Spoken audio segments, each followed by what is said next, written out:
What's up, y'all? Hope you're having a good day. There's a lot of stuff to talk about coming out of Jump Festa, and just in the Dragon Ball world, there's tons of information and news and interviews coming out from Jump Festa, and heaven forbid if I covered other anime, because there's a lot of other anime news coming out of this event, which it always happens every year, and manga. We received a very special interview from Toyotaro, whom answered some questions about the Galactic Patrol Prisoner arc, the Moro Arc, and the upcoming new arc featuring Granola, the Survivor. And I want to go ahead and go into this interview real quick and discuss kind of what he was saying here. Now, this interview is a couple days old. I've been unable to cover it because YouTube does not like when you upload more than 2 videos, at least most channels, because it just won't serve the third video. And I was going to cover this on Saturday when it first came out, but I had already uploaded 3 videos and the algorithm was just a complete mess. Notifications were broken yet again. It's just YouTube being broken. I'm sure you've heard of this many times before. It's a consistent thing, and I don't even know if it'll ever be fixed. So I have to kind of spread my videos out now, and even though I would love to have covered this and given you guys my thoughts the day it came out, I just couldn't. So let's go ahead and get to what Toyotaro said in this interview and kind of dissect what he's talking about here when it comes to the story that he's writing and that he's co-writing with Toriyama. So now that the Moro Arc is over, he was asked, what are your thoughts now that the Galactic Patrol Prisoner Arc has ended? He writes, unlike the Universe Survival Arc, it was serialized without anyone knowing what the story was about. So it felt intimidating, yet at the same time that made it fun to draw. It was created through much trial and error, yet I believe I was able to draw the very best story I am currently able to convey. So, a couple things I want to know here before we move on to the second question. What he's talking about in the first part of this answer is the fact that when he was drawing the Moro Arc, there was no anime adaptation or anime adaptation of Toriyama's draft. So, if you remember, during the Tournament of Power, the Universal Survival Arc, the anime ended before the manga had caught up. So, the anime ended right around March of 2018, and the manga version of the Tournament of Power did not conclude until November of 2018. So there was another, 7-8 months, no, like 10 months actually, that Toyotaro was behind. And so he's talking about how it was kind of a little bit intimidating because he was telling the story now. He couldn't just look at the anime and then kind of base what he drew off of theirs. It was all him based on Toriyama's draft and based on the information that he was coming up with and what Toriyama's notes were, whatever. So, because of that, it shows that, he was intimidated by the fact that there is no anime version of that arc as of right now. So in the future, when Dragon Ball Super, the anime, does return, and they're going to pick it up with the Moro Arc, so it'll sort of be like how traditional animes are, where most anime are adapted from a manga, not the other way around. In this case with Super, and I went into explicit detail about this in a video I did called The Truth About Dragon Ball Super Manga. Basically, Toriyama writes a draft, and then Toyotaro and Toei take that draft and adapt it. But sometimes they add stuff. Like, for example, Vegito Blue was not in Toriyama's draft. The anime did it, and then Toyotaro followed suit. And same thing goes for, characters like Kale. That was not in Toriyama's draft.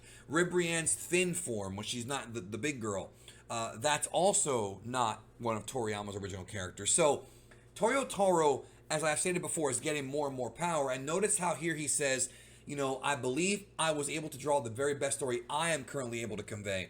I've been telling people for a long time that Toyotaro has a lot more power than he used to have. And a lot of the Moro Arc was him. Obviously, Toriyama had his input. He was the supervisor of the whole project, but the Moro Arc was Toyotaro being allowed to stretch his wings out and become more of a creative writer. I've been talking about this, and people would say, well, geekdom, the Viz version, the Viz manga says story by Toriyama. Well, I already went into that in detail after speaking to somebody from Viz, where I showed actual screenshots of our conversation.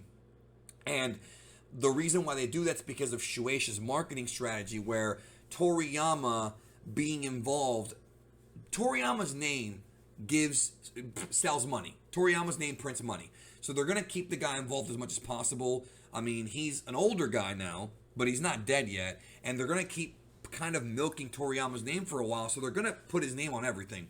But the truth is, Toriyama did help out with the Moro Arc. In fact, it was his idea originally, but Toyotaro is the one that filled in the details. So that's why I always say that Toyotaro is the main writer. Now, with this new arc, Toriyama wrote the draft. So things are going to shift a little bit here, and I'm interested to see where the story goes with Toriyama. But let's go ahead and talk about the next question, then I'll answer more questions about what I think about all this. So next one, he says, what was your favorite character in the Galactic Patrol Prisoner arc and why?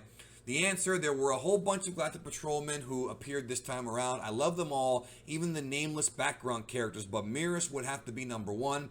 The concept behind his character was a completely new, so it was pretty tough to draw him, but as a result, I really ended up emphasizing with him, and he became my favorite character. So that is interesting, and yeah, the concept behind an angel pretending to be a human had really not been done before. Dragon Ball did God Kami pretending to be a human with the character of Shen, who was, I think his name was Hero in the dub, because they called the Crane Master Shen, not realizing there was already a character named Shen, because the dub was a complete mess back then when they were first dubbing it, and Barry Watson, the producer at Funimation at the time, had no idea what he was doing, so he would invent these names for characters, not knowing that other characters had the names already. It was a mess, One of these days I might do a whole video about what was really going on behind the scenes, so you guys kind of know, like, why the script of the old dub was such a mess, because of those kind of reasons. But anyways, you know who I'm talking about, right? In the 23rd tournament, the guy who beats up Yamcha and ends up being Kami, that was like God taking over a man, which is a very, kind of a deep story when you think about it. It's not almost like a New Testament type of thing.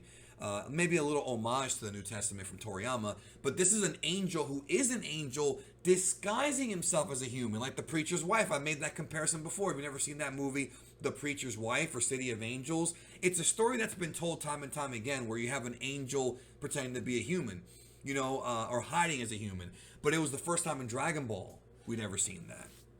So last question here, he writes, what can we look forward to with the Survivor Granola Arc, or Granola Survivor Arc? And he says that this time the planning took even longer than for the last story arc, but it was worth it because Toriyama Sensei wrote a great original draft. So that tells you right there, Toriyama wrote the original draft, which of course is going to be very simple. There's not much to these drafts. They're very simple. And then Toyotaro will take those drafts and make it into the manga. And the same thing's going to happen when the Granola Arc gets adapted to the anime. Toei Animation will take Toriyama's draft and probably take a lot of what Toyotaro is going to put in, because like I said, he's gaining a lot of power in Dragon Ball. He has now become Toriyama's partner almost. I don't want to say that because Toriyama still pulls rank on him, but it does come off more like a partnership, a collaboration, than just, some random guy writing for Toriyama. It's not like that at all. Toriyama respects this guy. Whether or not you like his writing, Toriyama has respect for this guy, right? Point blank.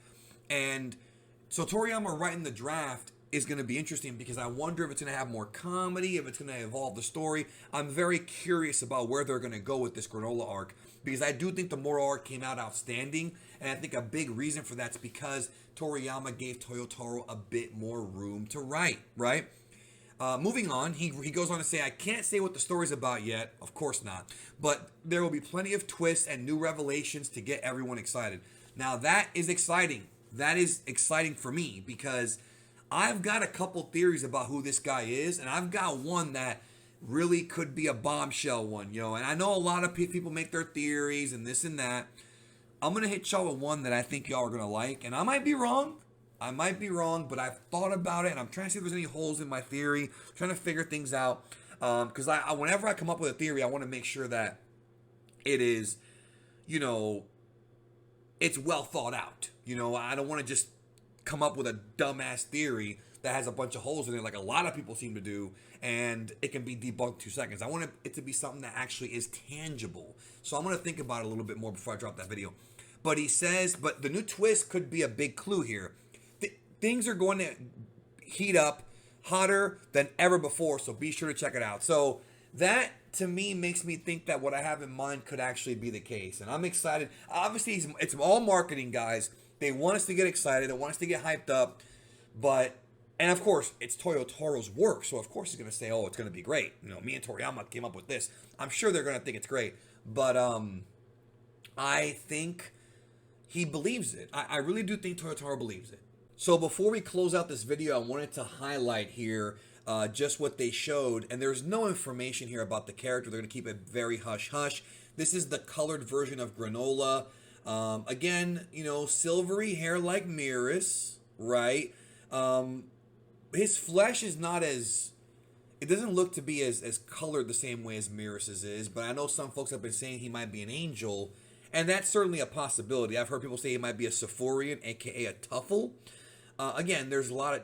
God, there's probably going to be 100 different guesses. I've got one, like I said. But I wanted to show this maybe because if artists are watching this and they're going to be drawing their version of Granola, I think that they will, you know, at least be able to see what the colors actually look like. Because, you know, the manga's in black and white. So I do look forward to seeing what's going to happen with this arc. And the way that Toyotaro's kind of hyping it up and whatnot, saying that he thinks it's Toriyama's best work, which I have doubts about only because Toriyama, in my opinion, is clearly past his prime.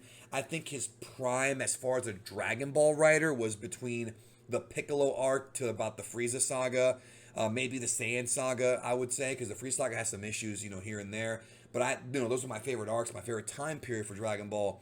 Of course, everyone has a different one. Some of you guys love the Cell saga, the Buu saga, and I love them too. But I think that the Toriyama that wrote Dragon Ball and the Z portion, that guy is not around anymore. So if this is at least the best arc of the Super era, from like Battle of Gods to now, I'll be happy with that. You know what I mean? It doesn't have to be better than Dragon Ball or Z, but I'll be happy if it's just a good arc with good twists and turns and not too many logic holes. You know, Goku right now is extremely powerful, and he may need an angel level opponent to challenge him.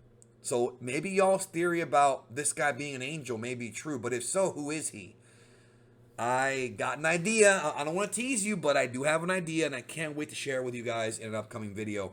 Anyways, thank you so very much for watching this video, and later today I'll have my review of the new Heroes episode, and then tomorrow we're going to be streaming live here on the channel. The Heroes episode came out again a couple days ago, but I did not want to cram more than 2 videos a day here. But there's so much that came out of Jump Festa. Imagine if I covered My Hero or some of these other shows.